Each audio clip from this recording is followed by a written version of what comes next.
Morning students, कालच्या चॅप्टरमध्ये आपण perfect past tense बघितलं होतं, त्याचाच फॉर्मॅटही बघितला होता. आपण आता पास्ट टेन्सबद्दल बघताना आपण पहिले थोडंसं पुन्हा एकदा थोडं रिवाईज करू past टेन्सबद्दल.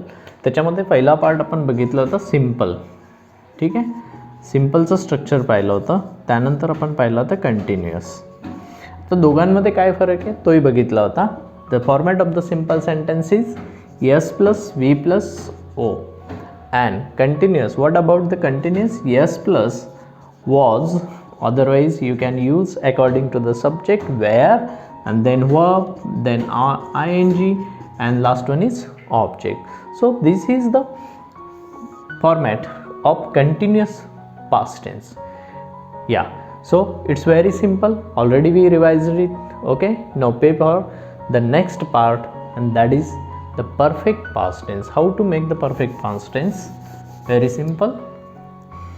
Perfect past tense, it is very similar to present format. Already we learned in the third chapter of the tense.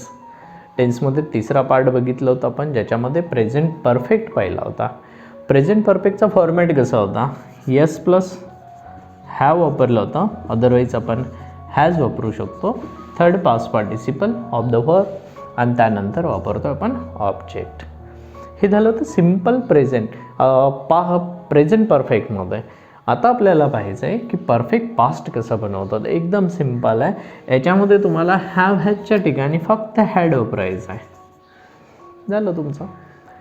मी तुम्हाला लास्ट टाईम बोललो होतो की तुम्ही ज्यावेळी प्रेझेंट टेन्सचा पूर्ण स्टडी कराल तर तुमचा ॲटोमॅटिक पास्ट टेन्सचा पण स्टडी होणार आहे. एक एक शब्दाचा फक्त चेंज आपल्याला याच्यामध्ये करायचा आहे.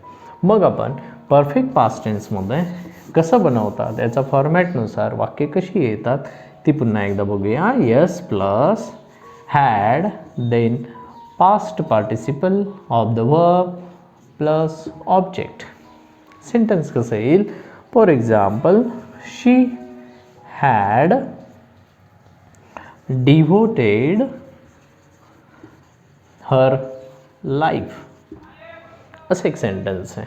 आता हे वाक्य आहे, she had devoted means devotion is the action of the subject. Who is the subject? She. What is her activity or what is her action? To devote. To devote her life. Her life is a devoting bye her, and devoting action is completed but Wien that is in past. आणि म्हणून ती पास्टमध्ये devotion झालेलं आहे, already तिने केलेलं आहे. Her life, तिने तिचं आयुष्य पूर्णपणे त्या ठिकाणी डिव्होट केलं आहे, सॅक्रिफाईस केलं आहे, किंवा आपण त्यांनी त्याग केलेला आहे for the nation, for any reason. Okay, so that action was just completed in the past tense. So she plus had plus third past participle of the verb plus object. तर हा एक फॉर्मॅट आहे. या पद्धतीने अनेक वाक्य आपण याच्यामध्ये बनवू शकतो. फॉर एक्झाम्पल, अजून एक वाक्य समजा, you had resolve the issue. Okay, the main thing is here we have to also keep it in mind that when we talking about the past tense we have to just focus on the action that should be completed in the past tense. That is very important. हे फार महत्त्वाचं आहे. ती कृती त्या भूतकाळामध्ये पूर्ण झालेली पाहिजे. मराठीमध्ये बोलताना वाक्य आपण अशी बोलतो की हो, त्याने ते काम पूर्ण केलेलं होतं. हो, मी त्याला त्या ठिकाणी प्रपोजल दिलेलं होतं. हो, त्या कंपनीच्या मालकाने त्या ठिकाणी ते कॉन्ट्रॅक्ट साईन केलेला होता. Yes, the contract was a sign by that company owner. हे झालं पॅसिव्ह फॉर्ममध्ये. पण परंतु पास्ट परफेक्ट पास्टमध्ये बोलताना the company owner had sign the contract. Okay, या पद्धतीचे अनेक वाक्य आपण त्या ठिकाणी बनवू शकतो.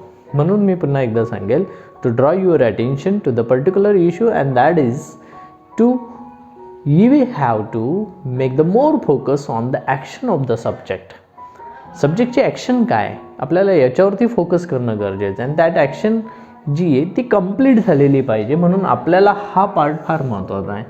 वर्बला तुम्हाला थर्ड फॉर्ममध्ये यूज करणं गरजेचं आहे आणि तुम्हाला तिथे हॅड वापरणं गरजेचं आहे. Had completed, had devoted, had sacrifice, had resolve, had penetrated, had suggested, had advised, या प्रकारची अनेक वाक्य तुम्ही त्या ठिकाणी बनवू शकतात. खूप सिम्पल आहे, बनवणं खरंच खूप सिम्पल आहे.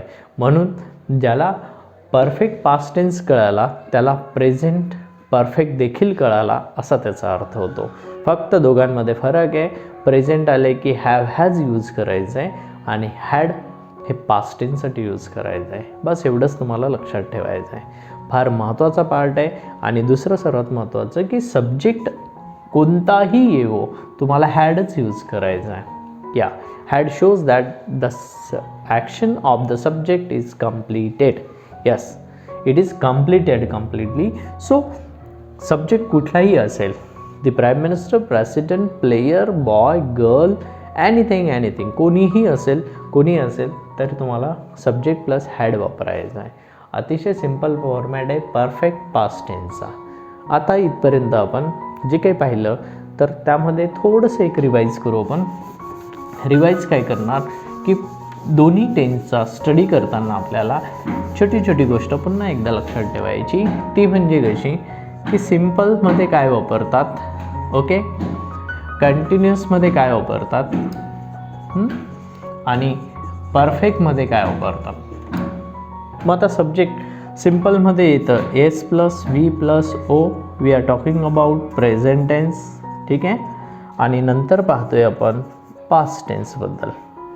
इथे पण S plus V plus O येतो, फक्त दोघांमध्ये फरक, इथे एस ई एस येतो आणि इथे येताना मात्र ई डी किंवा पास्ट पार्टिसिपल येतं, ठीक आहे. कंटिन्युअसमध्ये कसं येतं subject plus am, otherwise is plus are plus were plus ing and then object, okay.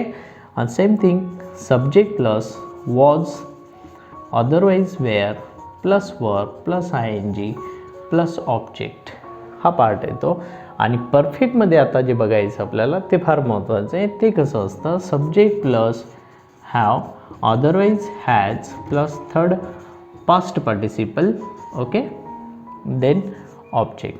आणि परफेक्ट पास्टमध्ये कसं असतं subject plus had plus third past participle of the verb plus object. So this is the basic structures. तर we have to keep it in mind. अशी जवळपास ही 6 structure या ठिकाणी झालेली जी तुम्हाला खास करून याच्यामध्ये लक्षात ठेवायची, ओके. सो ॲक्शन जिथे कंप्लीट झालेली असेल पास्टमध्ये तर येईल परफेक्ट पास्ट, आणि प्रेझेंटमध्ये कंप्लीट झाली असेल तर परफेक्ट प्रेझेंट टेन्स. हा दोघांमधला डिफरन्स आहे. So this is very small difference. When you have to only keep it in mind have as is concern to the present tense and had is concern to the past tense, okay. So keep it in mind and do more practice, find out the more sentences relevant to this topic, okay. Just make the practice well, then you will have the also good confidence. So तुम्ही अशी कित्येक वाक्य transform करू शकतात एका टेन्समधून दुसऱ्या टेन्समध्ये. I think so you understood very well, I hope. So काही डाऊट असेल तर 100% तुम्ही कॉमेंटमध्ये त्या ठिकाणी शेअर करा, ओके. तो आपण रिमेनिंग जो पार्ट आहे तो पुढच्या चॅप्टरमध्ये बघूया. Thank you very much. Have a nice day.